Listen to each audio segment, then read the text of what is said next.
Hi guys, pagkagising ko nga ngayong araw nagtimpla agad ako ng kape namin ni Mami Cherry. Tapos itong isda nga natin na si B1 at si B2, pinakain ko na rin. Yun nga lang, pagbalik ko ng takip nila kanina, biglang nahulog ayun, nakutusan pa ngayon dalawang isda. Sorry na, nagbablog tayo, hindi ko naman sinasadya Gising na nga rin pala yung mga bata na ito, nauna pa nga gumising sa akin yung tatlo na yan Sa katunayan nga lang guys, si Bochog nga yung gumising sa akin kasi pagising niya kanina umaga, dinadaganan ako kanina sa mukha habang natutulog ako. Alas 9 na rin kasi ako nagising, sabi niya siguro magsibangon na kayo, gutom na ako Sa mga nagtataka nga pala kung ano yung kinakain ni Bochog, ang pagkakaalam ko guys, gawayan sa kanin, sembe nga pala yung tawag dyan. Kaya huwag kayong maglala kahit medyo malaki yan at mahaba, pagkain talaga yan ng bata, natutunaw nga pala yan sa bibig kapag kinakagat. Kayang-kaya ni Bochog yan, sa laki ba naman ng katawan niya, tapos ang liit lang yan Pagkabangon nga ni Mami Cherry yan, nagsuklay na nga rin ang buhok para kapag natapat sa camera maayos-ayos yung itsura natin. Bigla nga nakataka si Bochog guys sa kulungan niya, kaya ayun, mabilis siyang sang gumapang parang gagamba lang. Pagka mahulog.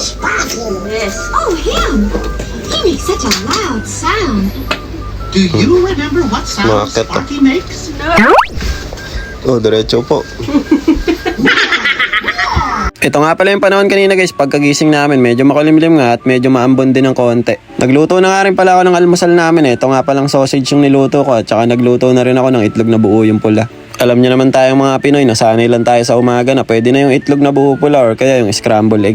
Habang kumakain nga pala kami guys, si Bochog niya naman nakatulog ulit kasi maaga nga yung nagising. Kaya naman kami apat dito tahimik lang na kumakain para hindi siya magising. Nananaginip pa nga guys kanina natutulog siya, tingnan niya naman nakangiti no. Bochog mukhang abab na naman yung napapanaginipan mo Bale ito guys, nung nagising na nga si Bochog napag-isip-isip nga namin lumabas dahil nga tumila na rin yung ulan. Wala na rin kasi kami masyadong stock na pagkain kaya nagaya naman si Mami Cherry para bumili ro kami ng mga pagkain. Si Sauri at si Ichi naman guys, sinayaan na lang namin kumuha ng mga gusto nilang pagkain. Kahapon kasi umuwi na si Lola tapos binigyan nga sila ni Lolo ng pera kaya yan marami silang pambili ng pagkain. Hawak kamay pa nga yung dalawa, kala mo talaga hindi nag-aaway Si Bochog naman tamang window shopping lang guys, so pa-chill-chill lang siya Ang daming ang pinagdadampot ng dalawa guys, pero hindi naman nagtatagal yung mga pagkain yan, isang araw lang ubos na agad Bale, ito lang naman yung mga pinagbibili namin, tinapay at saka yung mga pagkain lang din ng mga bata. After nga namin bumili guys, ayan, naglakad na rin kami pa uwi kasi balak nga namin manood ni Mami Cherry na ito ng Netflix. Ang ganda talaga dito guys sa lugar namin, napakatahimik lang at napakalinis din ng paligid. Tignan nyo naman yung kalsada dito guys, halos dahon nga lang yung makikita nyong kalat dito.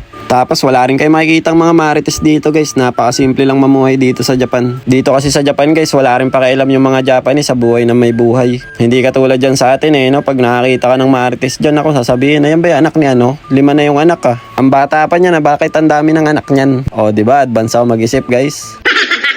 Bale ito na nga, nakauwi na kami sa bahay at binanata na nga ni Sauri at si Ichi mga pinagbibili nilang pagkain kanina. Binilan nga rin pala namin si Bochog ng pagkain niya guys, prutas nga pala yung binili namin, bali pang baby nga pala yung prutas na yan. Di nga niya alam kung ano yung kakainin niya, yung takip ba o yung nasa kutsara Kagabi nga pala guys pinanood namin tong Annabelle, kaya lang inaantok na nga ako kaya hindi na namin tinapos ni Mami Cherry. Kaya kaninang tanghali nga pinagpatuloy na rin namin. Medyo naguluhan nga lang kami kahapon dahil yung naumpisahan nga namin yung part 3 na ata. Kaya nung natapos nga namin ton 3, pinanood din namin yung part 1 at saka yung part 2. Sa mga oras na yun, tulog din naman si Bochog guys at saka si Seichi kaya nakapanood kami ng maayos. Sakto naman yung timing guys, tapos na namin yung part 1 at saka yung part 2 tapos nagising na rin to sila Bochog.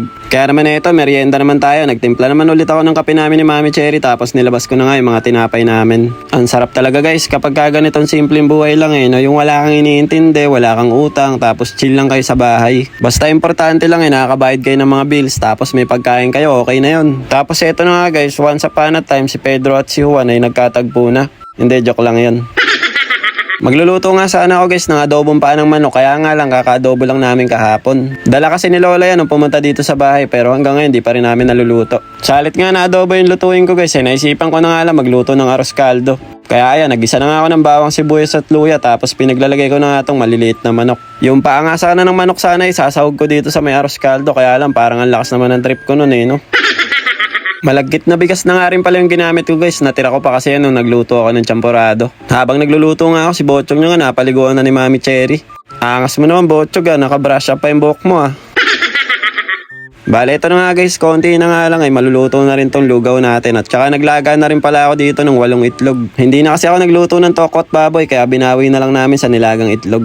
Marami naman sahog tong lugaw natin guys, marami ako nilagay na manok dito eh. Tignan nyo naman guys, para na naman tayo nasa gotohan, ang dami nating nilagang itlog. Tapos yung lugaw natin, ayan oh, may kalamansi on top pa yan guys. Eh syempre, pigayin na natin yan guys, para daman-dama, asim kilig. Syempre, ang first bite natin si Botchog. O, ayan, oh. Tinimusa na ni Botchog, guys. Namantikaan na naman ang uso ni Botchog.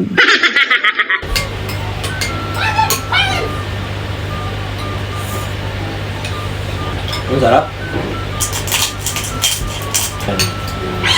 Kapag yung patis.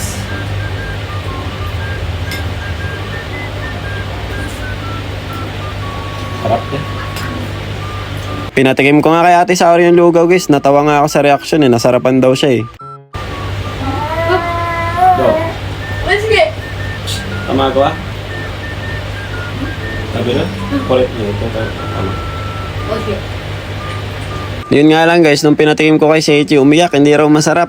Eh, pagka ganyang ayaw niya yung pagkain, hindi ko na pinipilit kasi hindi naman tayo magkakamukha ng panlasa. Kasi siguro sa panlasa niya guys, hindi masarap. Bago matapos yung video na to, maraming salamat sa ilang minutong panonood nyo at pagsuporta nyo sa mga videos namin. So paano guys, hanggang dito na lang muna. Kita-kits na lang ulit tayo next video. Diyan eh, mata ne. Arigatou gozaimasu. Ngek, ngek, ngek. Bye-bye.